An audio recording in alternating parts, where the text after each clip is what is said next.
umhlaba wesibili ikhaya lami, umhlaba wesithathu ila ngisebenza khona, umhlaba wesine ila ngihlala. So mangithi mayenzeke, ayikho limited only to my surroundings. I must say, let it be done on this earth as it is ezindaweni ezingabonwa. Oh, I wish we can pray that prayer kulo 2023. Ithi lento engabo ebonakalayo mayikudonsela in a direction lapho umoya athunga ikhona, bese uthi ngiyabona intonsela le, kodwa ukuthi ke ngisheka amazulu athini ngetando, bese utshela inyama yakho uthi wenyama uzakwenza hayi intando yenyama, kodwa njengoba injalo emazulwini kusaba njalo nasemhlabeni. So umbuso mawuze, umbuso awuze bazalwana kusho ukuthi ukude, to let the kingdom manifest, because uJesu, what is the kingdom of God is already here. The kingdom of God is among you. The kingdom of God is at hand. So umbuso usukhona. Watch, ngifuna ukufundisa for a moment bazalwane ngokusiza uNkulunkulu. Into uAdam alahlekelwa yizo insimini yase-Eden, enye yezinto ezalahleka umbuso. Walahleka umbuso. Walahleka, first of all, walahlekelwa i-fellowship with God. Wasifihla during the cool of the day, as uNkulunkulu ehamba hamba, wasifihla uAdam. Walahlekelwa i-image and likeness of God. Walahlekelwa i-authority over creation, ngoba khumbula ukuthi uAdam waqamba izilwane, kodwa wayesebalekela zona ley'lwane ayiqamba ngoba selahlekelwe igunya phezu kwayo. Walahlekelwa isport abenaso lapho uNkulunkulu ebemposition ekhona. Walahlekelwa insini. But watch how the devil operates.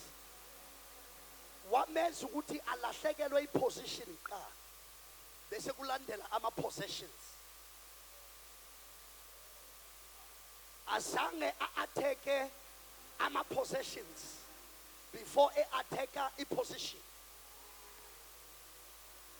Ngoba isitha asize ey'ntweni zakho singakaqali ngawe, ngoba mase shaya umuntu okwi-position nanoma yini olahlekelwa yiyo, i-position okuyo inamandla okubuyisa izinto olahlekele yizo. Kodwa uSathane ufuna ulahlekelwe i-position ukuze ugcine sekulahleka wena. Walahlekelwa insimi, walahlekelwa amandla, walahlekelwa inkazimulo, the yakar of God, walahlekelwa umbuso, walahlekelwa igunya, walahlekelwa amandla, walahlekelwa inkazimulo, walahlekelwa umbuso. Ngicela ukuphinda futhi.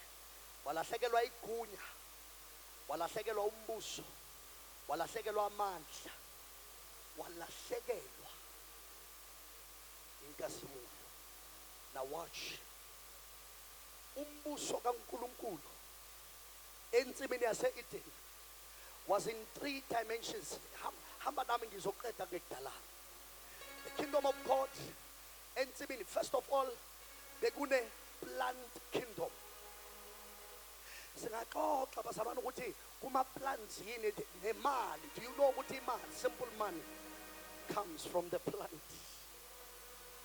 Oh, walahlekelwa i-animal kingdom. Now and then uNkulunkulu wathi ngiyolokhu nginikeza le partial authority.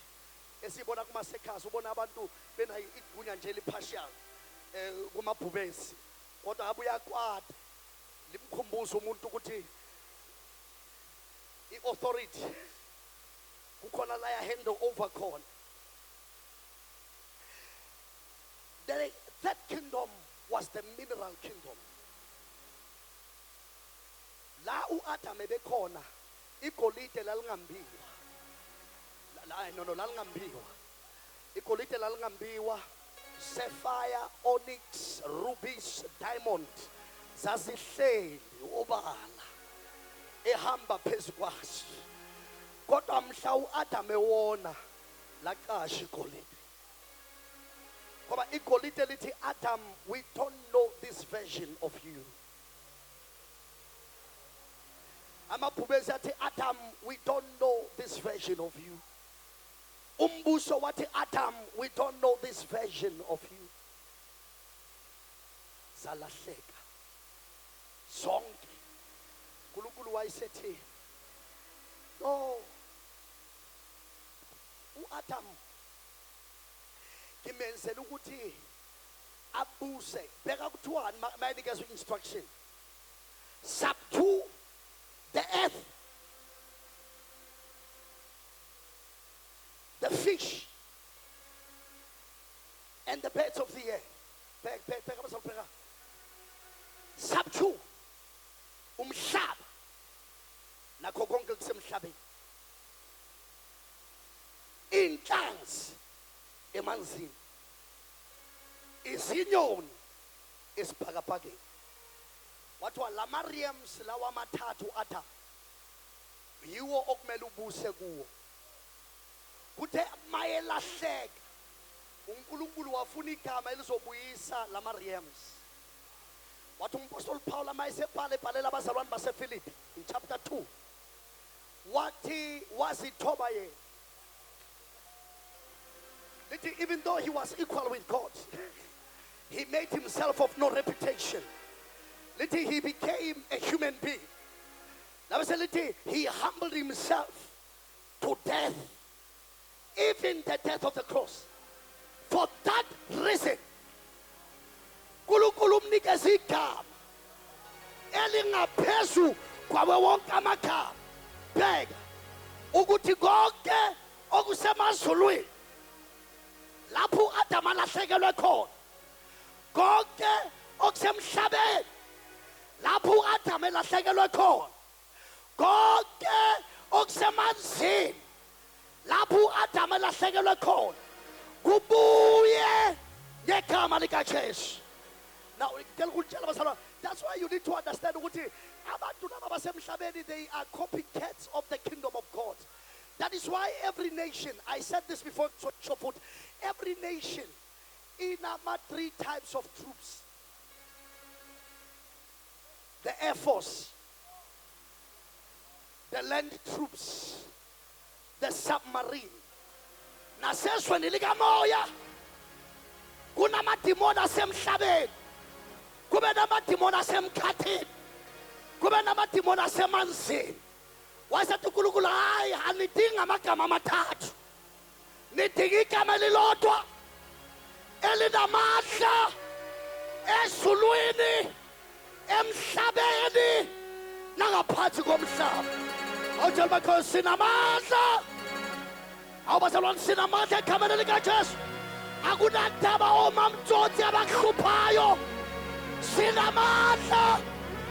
Akunandaba abathakathi bakakini, sinamandla. Sinamandla. Sinamandla. Sinamandla. Konke okwalahleka ngo-Adam kwabuya. Ngithi konke okwalahleka ku-Adam kwabuya. Konke kwalahleka ku-Adam kwabuya.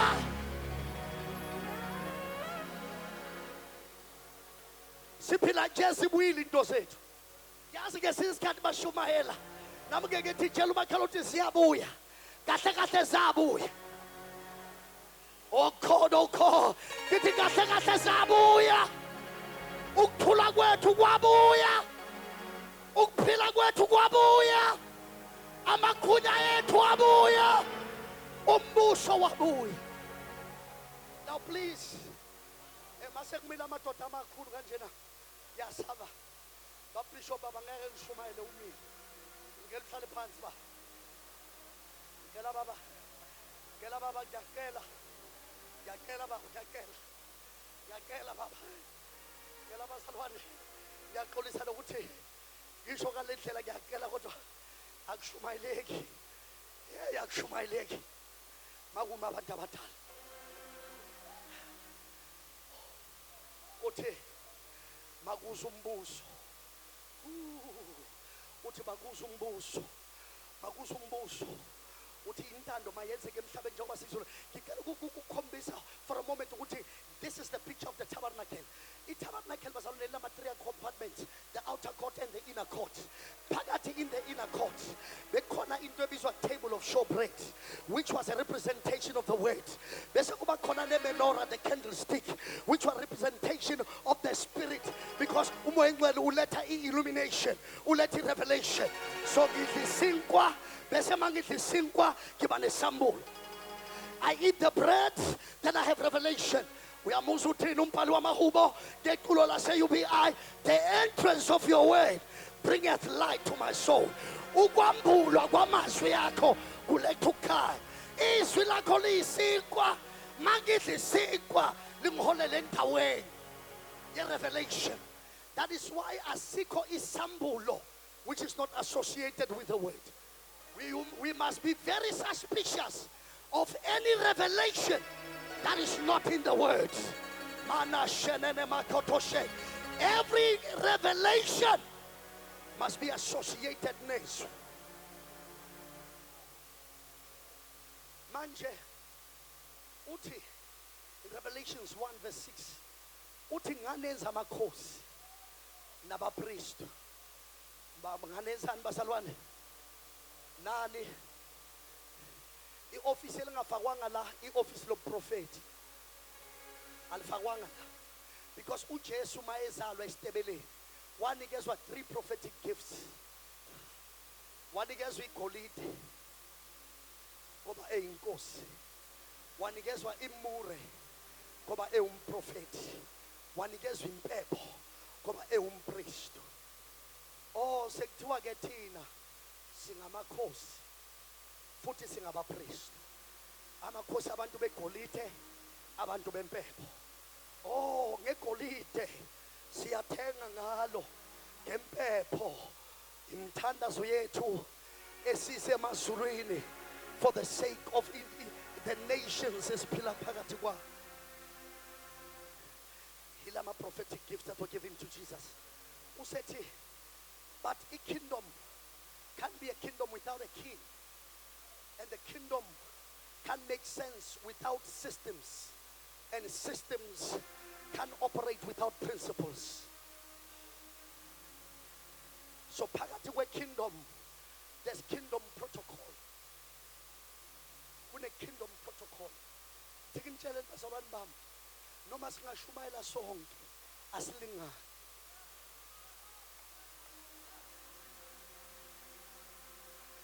Noma uRathebe angagcwala izambulo kunabantu abangalingani naye. You see the problem with this thing, uNkulunkulu asibisele yona nesiyibona kubaba bethu. Intambiso iyenza umsebenzi ube lula. Bese ubheka ama-imperfections of the vessel. Bese ethi uma uNkulunkulu ekwazi ukwenza ngendoda enje angakwenza nangabe. Kanti lento ayihambisani nentando yomuntu. There's order in the kingdom. There's protocol in the kingdom. I'm a kingdom protocols. Mina ngimangale kiswa bazalwane, ngiyixolela izalukazi ngoba izalukazi masithi kimi namfana wami uNkulunkulu akubusise.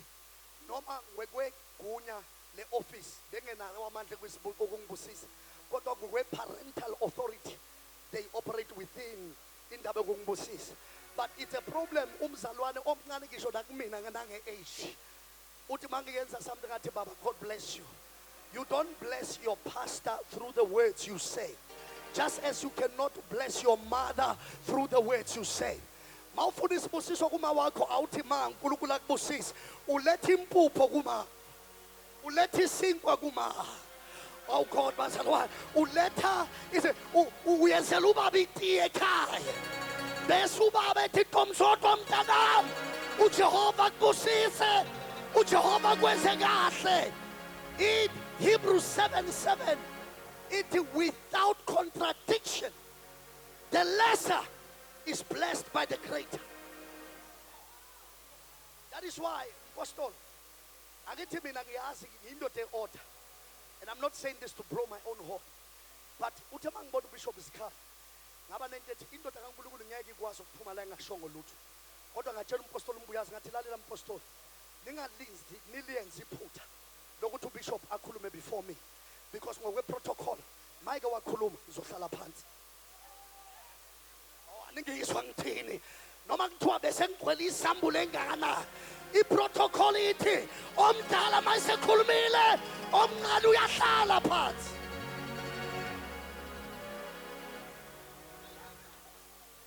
ayihambi nokuthi ushiswa amavesi kangakanani ayihambi ukuthi uthandaze kangakanani i-kingdom protocol and order ithi omdala mayisekhulumile bonke abahlala phansi. No one speaks after the president.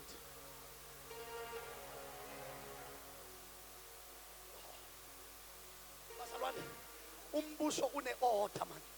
Beka i-order. Ngingakho ngiyayidabukela le generation eloku ikhohliswa abantu. You don't need a man. You don't need a man. Akunandaba nabantu. No. uKristu usebenza ngomuntu. Oh God. Ngithi uKristu usebenza ngomuntu. Bishop kodwa baba. Kela nikuthandazele bazalwane. uKristu bazalwane uhlangana nompostoli Paul. Paul azange ashunyayezwe umvangeli, azange ashunyayezwe umpostoli. uPaul washunyayezwa uJesu uqobo lwakhe. Kodwa uJesu eseshumayeza umpostoli uPaul. uPaul ethi, what must I do? uJesu wathi asikho kwi-level ukuthi singaxoxa. Akuye uhambe uye emzini kunendoda ekuthiwa uAnaniya izokubeka izandla ikutshela ukuthi wenzani ngoba Paul awukwazi ukuyotshela abanye benzeni ungakatshelwa ukuthi wena wenzeni awukwazi ukuhola ungakazi uhole awukwazi ukushumayeza ungakazi ushunyayezwe.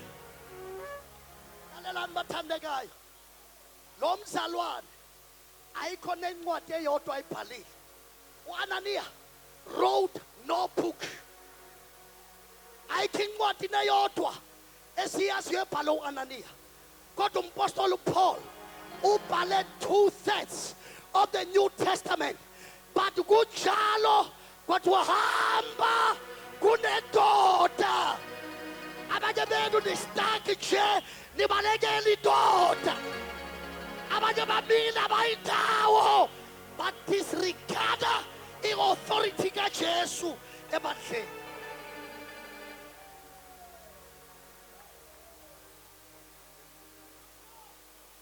Kune-order labazalwane.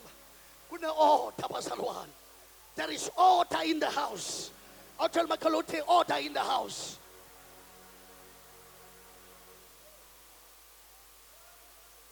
That is why when you choose a pastor, don't look at the car, don't look at the house, don't look at the suit.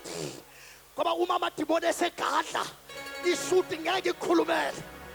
Umama Timone segadla imoto ayisoze yakhuluma. Umama Timone segadla into ephathekayo ayisoze zakhuluma.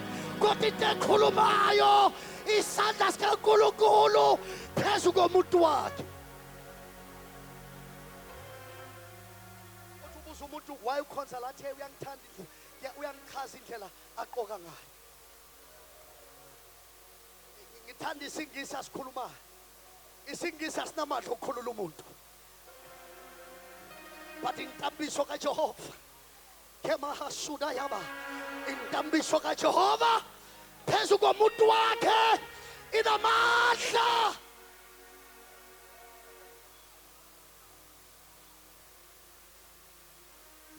Somebody say order in the house. Order. The kingdom has got order. Umbuso bazalwane une-order. Une-order umbuso. Ngiyabona abantu becorrect abantu abadala on Facebook. Inhliziyo yami izubuhlungu. Ngithi ukuba bayayi-understand the order of the kingdom. Ukuthi akwenziwa kanjena. Ngoba singabantu bombuso. You see, we have the right theology but the wrong spirit.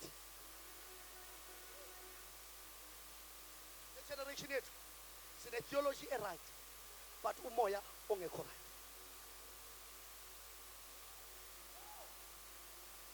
Bafundisi bami, let me tell you the truth.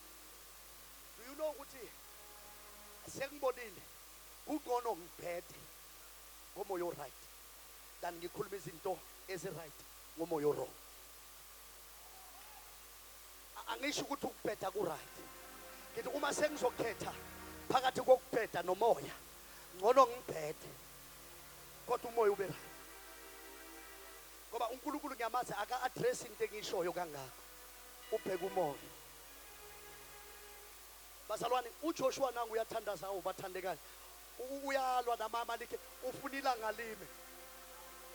Umphetho womthandazo lo. Apostoli, umphetho womthandazo ngoba alikho ilanga elihambayo. uNkulunkulu zange athatha uJoshua amfake eklasini ye-science, amfundisa ukuthi hayi ungathandazi kanje.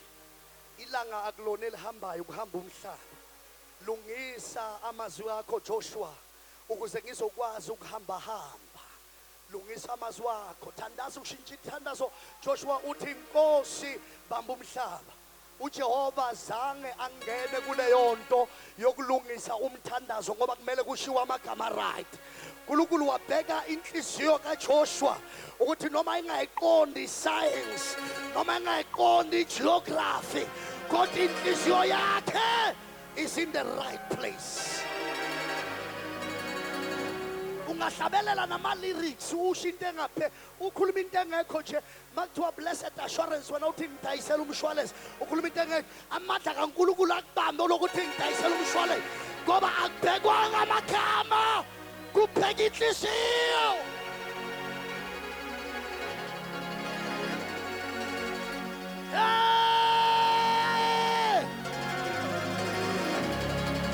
Shada na makosha tana na lobos. Yana na baba shada na lobos. Bheka inhliziyo.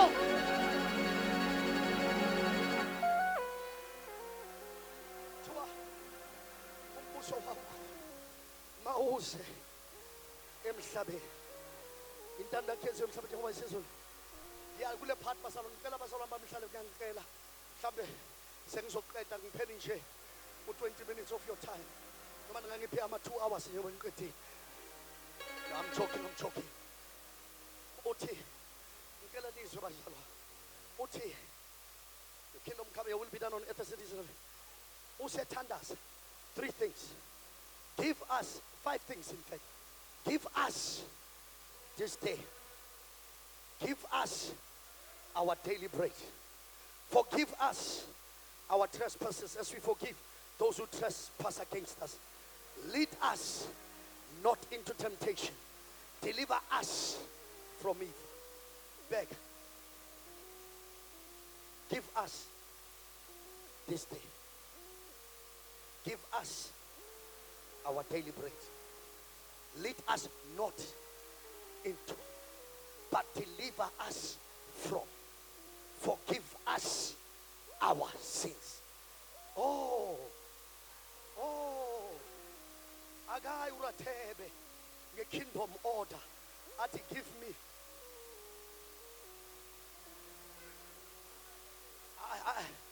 Mauga what to give me, I say on the kingdom order.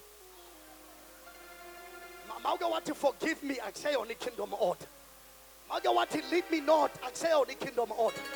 Kingdom order says us. Us. Mausipa. Ungangaphiwa kwaRathebe kuphela siphe sonke mawuvikela ungavikela bakwaRathebe bodwa sivikele sonke uma usihola ungahola bakwaRathebe bodwa sihole sonke hola mahashata. Let me tell you bazalwane, I know that we are talking about revival. It's good to prophesy about what is to come, but imvuselelo ngeke sitshela abantu ukuthi khona. I tell people when I preach in our churches everywhere that the revival is here, but I also know mhlayifika ngeke ngitshele umuntu. Umuntu odakiwe akahambe etshela abantu ukuthi ngidakiwe. umuntu odakiwe ubonwa abantu ngoba into le ephakathi isebenza kuyena. Uthe ngene ekhaya ethi uzama ukuzibamba ezumama ethi usudakiwe futhi jabulala ngoba lento engaphakathi kuyena iyenza ukuthi bonke abantu abaseduze kwakhe babone khona into ezakalayo. Uma imvuselelo isifikile asizobatshela abantu bazobona kahle.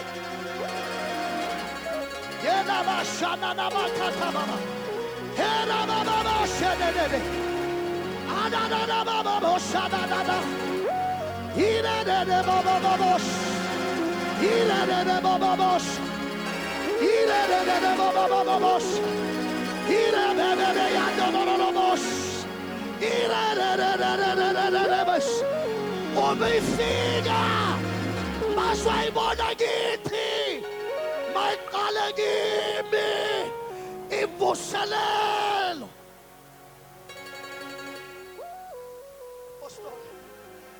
Uma uSamson enombono wokushisa amasimu wabona ukuthi la masimu maningi kakhulu, uma ngeke ngilongena one by one washisa kuyongithatha kude.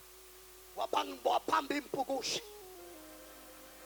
wayibamba ngemisi wayiseyifaka umlilo, zathi impukushe zizwa umlilo zangena emasimini. Sila sifana neyimpukushi, uJehova uzolayita umlilo kithi, amasimu ayasha ngegama likaJesu. ISouth Africa yasha ngegama likaJesu, iAfrika yasha ngoba singabantu bomlilo. Khona umlilo.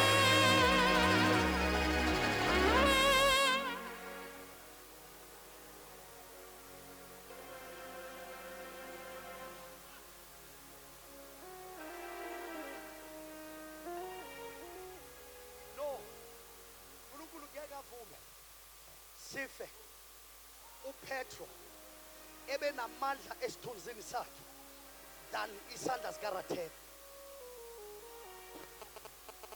Ayangangabona sara. Peter had more power in his shadow. God will not allow me to die before I do greater works. That I wish I was talking to a man.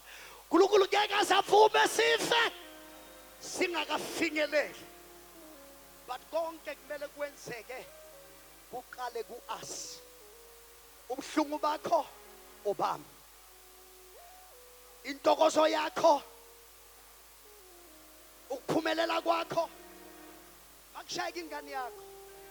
Angingathi mina le ngane ziyabheda, bad parenting. Kuthi makushayeke yami ngithatha ucingo ngifonela umfundisi ngithi man of God ingane yami ihlaselekile. Makwezanye zabantu ziyabheda, makweyami ihlaselekile. But when we get to the dimension of us, sibhekana uma kuhlasela sithi hey nangu untokozo kama mhlamini uhlaselekile, sibamba umthandazo noma wakhe ngazi ngoba si understanda ipain kama mhlamini ipain yethu. Makulimala umshado kama abumkhizi akumele ngithi ubethu wenza. Do you know kunabantu othi mawenza into bathi izobheka ukuthi izophelela lapha, kodwa basekholweni bathi soke sibone. Uqala ibandla bathi soke sibone, uyashada soke sibone, uqala ibhizinisi soke sibone, kodwa he bazalwane bayose babone ngoba amandla siwaphila. Us. Somebody say us. Us, bathandekayo, is a dimension, a realm of possibility. According to Psalm 133, let's behold how beautiful it is. Uma bazalwane behlangene ndawonye bemunye. Ngoba singaba ndawonye singabi munye.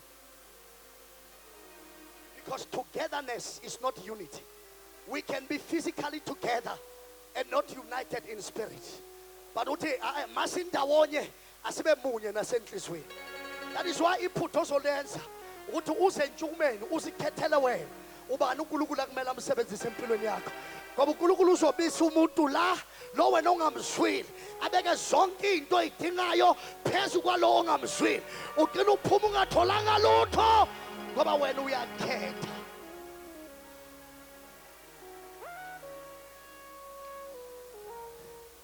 Unity. Give us this day our daily bread. Forgive us our trespasses as you forgive. Somebody say us, Basalwa. It's us. Yes. Makshayga wena kushaweka mi, kushayga mi. Bengivakashela umfana sekhaya. eBloemfontein. Yo. Ithe makethi ngidla ngekhona. Ubhozo wahlangana noDuma. Nayazi lepeni lekhipha unyembezo lo. Nayazi bazalwa. Le noma ngathi uyaphakama iwindi likushayela qing uswe ubanje nje ukuthi umzalwane inhlamba ayikwazi ukuphuma kuwe. Yangishaya ipain kuthe mayengishaya waqhuma umzimba wonke kushaye kubhozo. Waqhuma umzimba wonke kushaye kubhozo. Kwaqhuma umzimba wonke kodwa kushaye kubhozo. Imubhozo ubushayeke ngalendlela yokuthi ngimele ngiye esibhedlela bengeke ngithi bhozo kuhlayeke wena phuma la uhamba uye esibhedlela umzimba wonke wawuzoya esibhedlela ngoba ubhozo ushayekile kodwa thina la ekhaya embusweni kaKristu sesalahla iculture. Umubhozo ulahleka uzubhlungu ubhozo sithatha ummese siyawukhatha ubhozo umzimba ungafunctioni. Because the pain of the toe is the pain of the body. Give us. Useti. Hela haskebado. Ote. The kingdom has got order. The kingdom has got order. It's got protocol. It's got everything. Useti.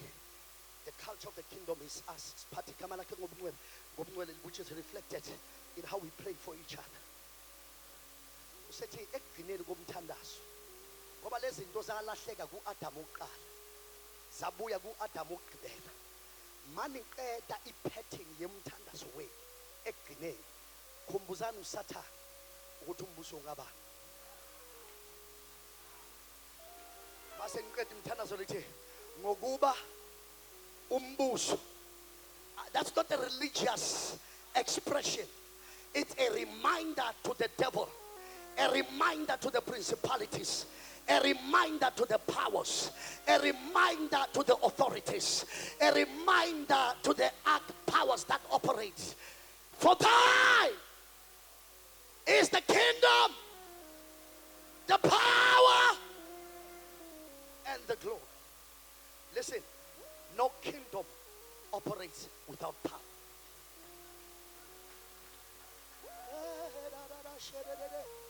There are 5 words that are translated as power in the New Testament. The first one is exousia, which is authority. Ikunya. So we have authority in the name of Jesus. The second word used for power is the word ischus, which means the inherent power that remains dormant until there's a need. La mandla lawa khona hleli alindisimo mawuhamba wezwa kodwa alindisimo kuSamson ake ahlala kodwa ihlala ehamba. uSamson mayevuka ubengezwa lutho wangezwa amandla mayihamba emgaqweni uthi ngigcwele amandla kodwa uma iphubeze lifika amandla abevuka la endaweni engaziwa base babuza ukuthi lamandla wathathaphi. I said the other day ngeke ubuze uBaptista wathathapha amandla, ngeke ubuze uJohn Cena wathathapha amandla, ububone ukuthi baneyikhwepha labantu baqinile bayajima mabeke bafika badonsa izinto la ngeke sibabuze ngoba bayabonakala. Kodwa uSamson wayengabonakala Kwakubhuti nje omncanyana kodwa amaphubesi mayefika awadwengulo base babuze wathatha apha amandla. Awu basaba okay ithi ngiyeze ngale example andikaze nibone ezibhedlela noma emamo ukuthi makumnyama ekhaya imall ya operate i-load shedding mayifika kukhona i-generator eyi-backup power engasebenzi while the power is on. Ikhona awuyilanda somewhere ikhona but ilinde i-load shedding. Makufika i-load shedding the generator kicks up. Le nto ekwenza ukuthi noma uzizwa ungathi ukhathele ifike isikwas uthi angiye Intshukumo ifike isikwas uthi angiye emsebenzini ifike isikwas uthi sengikhathele lo mshado ifike isikwas uthi ngiyalivala leli business ifike isikwas bamangala ukade ubaxoxela ukuthi sengikhathele bekubona sokuphakamisa izandla uthi akekho njengawe bamangala amandla avelaphi kade khona lamandla. Let me cut the long story short. The other word for power ngizoyeka lawa ngizoyeka ikratas. The other word for power igama elithi dunamis. Dunamis is associated with miracles. But kapela, miracles are for people outside. Ama miracles akawona wethu. Ama miracles awabantu abangaphandle. Okay. Mawungangikhola mawufika ekhaya. Read Hebrews chapter 2 verse 4. You'll realize the Bible says God confirmed through signs, wonders, and miracles. Signs, wonders, and miracles. A miracle is provision ye need for abantu. Ngamanye amagama uNkulunkulu uthi abantu abangafiki nezidingo bahambe zingazange. But a miracle ayimshintsha umuntu. Umuntu angaphila aphinde abuyele ezonweni ephilile. Oh bazalwane, umuntu akashukuma kwi-wheelchair aphinde abuyele ezonweni. This is just a miracle. A miracle does not change necessarily abantu okholwa yini.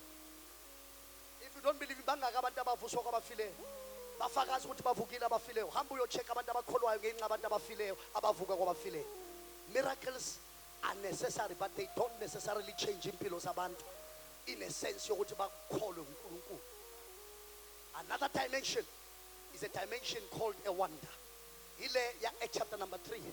Uma le ndoda ihleli esangweni elihle kodwa kungekho lutho oluhle empilweni yakhe. Lihlele ethempelini la uJesu ebehamba idlula khona. Jesus walked there every day but he never cared about, not because he never cared about the man, but he never healed the man because his miracle was supposed to be a wonder. That is why uma bethi ngegama lika Jesu rise up and walk. Lithi all the people abamase eqaleni they were filled with amazement and wonder. Kwase kusindiswa abantu because a wonder is intended to bring people in. Let me say this controversial statement. uNkulunkulu akenzi izinto ngoba enamandla okuzenza. Uzenza ngoba inenhloso. uNkulunkulu akahambi nje display amandla for no reason. He displays the power for a reason.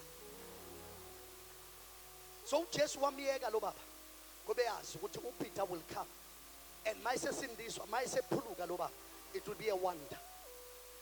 Then the last one is a sign. A sign is a battle of the gods. A sign ayona impi yabantu, impi yesithixo. That is why the 10 plagues in Egypt were not personal. They were not about Pharaoh. Bezidila nezithixo zaseGibhithe. Ngoba into yokuqala bebekhonza iNile esisithixo sokuphila. uNkulunkulu wathi let me attack it. Isource ye life yabo. But bazalwane, are you aware ukuthi akukho la sitshelwa khona ukuthi uIsrael wathi ufuna amanzi wathola igazi? IBhayibheli alisho but I'm just using my sanctified imagination. Maybe uIsrael ehamba nomGibhithe beya khona emunye esuke eGosheni emunye bethi baya kwiNile River. Babethi bakha amanzi. UmGibhithe aphume negazi. UIsrael aphuma namanzi. same source, different resource. Because in relationship it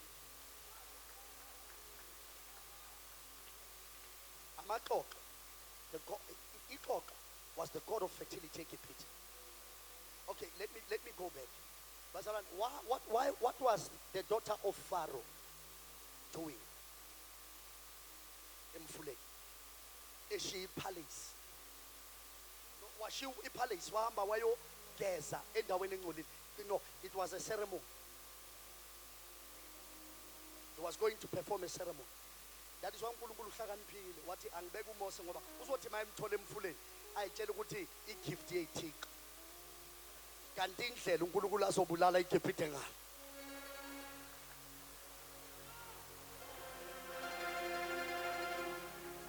Uma undodakazi kaFaro wathola uMose anywhere else wayengeke azamthatha. But uNkulunkulu in his intricate wisdom wathi kuzombeka la khona mayembheka athi the gods have given me a son. Kantagazi, this is not the son of the gods. This is the deliverer of Israel. Othunye uJehova Sabaoth, uJehova Shammah, uEl Shaddai, uEl Elyon. Intsibethe zinu mathithi umafohla. uNkulunkulu wadala izulu nomhlaba ngamandla wezwi lakhe. uNkulunkulu ekhona edula umhlaba kakaseyile. Kuye namuhla, kuye izolo, kuye naphakade. Akashitsha akaguquki. Amadolo wonke azokhothama kuye. Nezilimi zonke zizosho zithi Jesu uyinkosi ephakemeyo.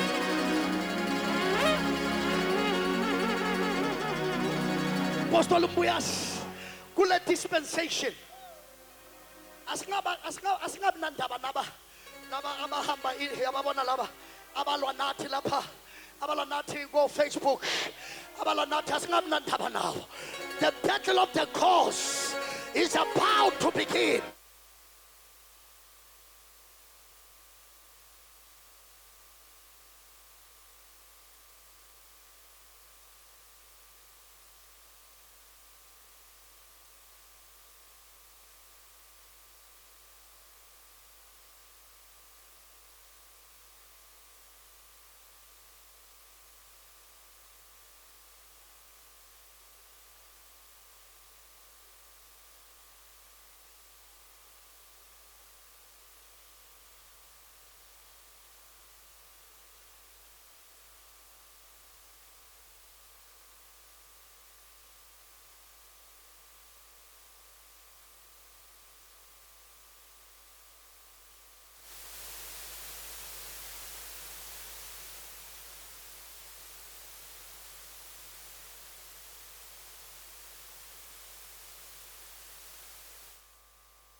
Israel, the Lord your God is one. Why one? What you know, nigga? Keep on no my EP dimension any food I mean. And it really take like me. Litting I mean, I'm keep on no my any.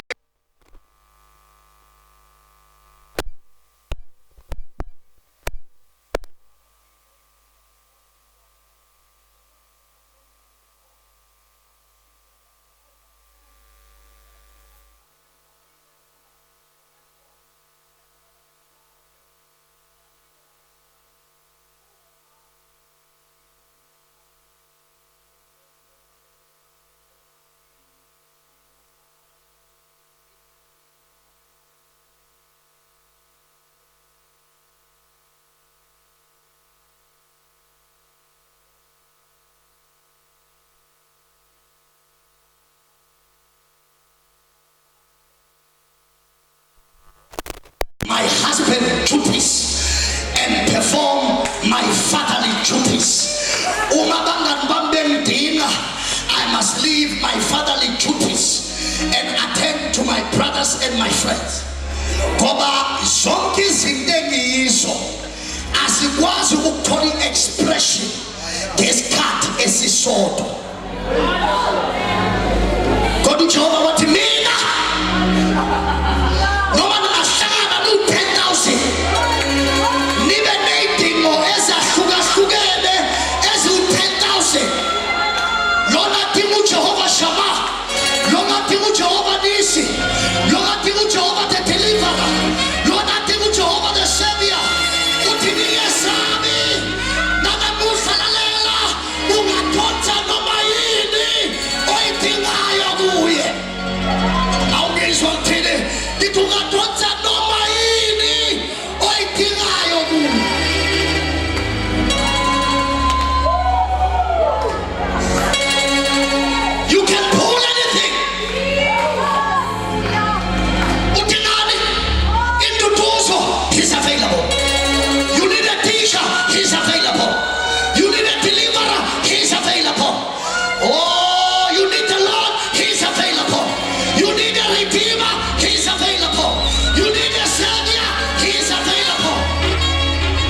We need the power for miracles for outside people to provide for their needs. We need as a wonder to bring them in, but we need signs. Ukulwa lesithixo.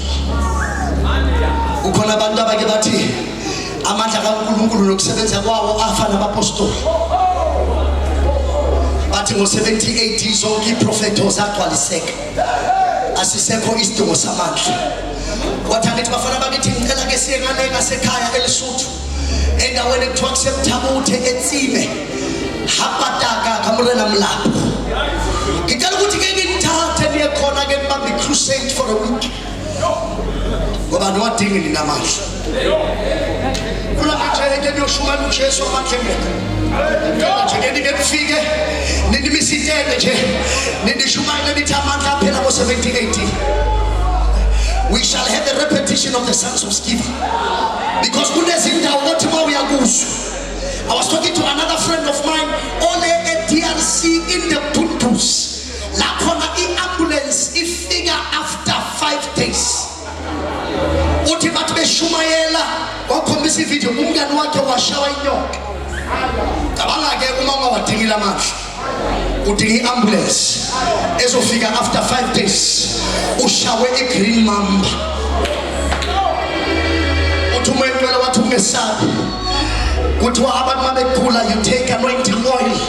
Wathi hayi amadoda ngikhuluma nalabo adayiswa wathi take anointing oil, pour it here, pray for him. What a man of God, my friend is still alive. Because whenever there is a clash of two powers, the lesser power must power. Oh God, I say uma kuhlangana amandla amabili, amandla amangana yakhula. South Africa, amandla amangani. Ulakana mashedede. South Africa, Botswana, Namibia, Zambia, Zimbabwe, Swaziland, Lesotho, Mozambique, Angola, Uganda, Tanzania, Kenya, Morocco, Ethiopia, Sudan, Chad, Togo, Burkina Faso, Ekipite, Lalelane, Amanda.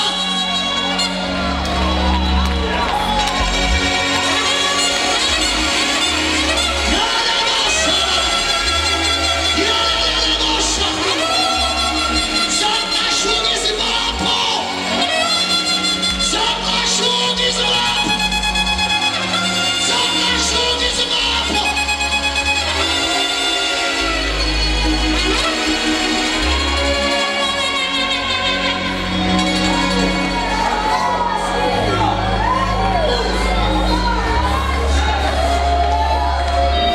Akafika amadoda kaNkulunkulu uPostoli Masimu.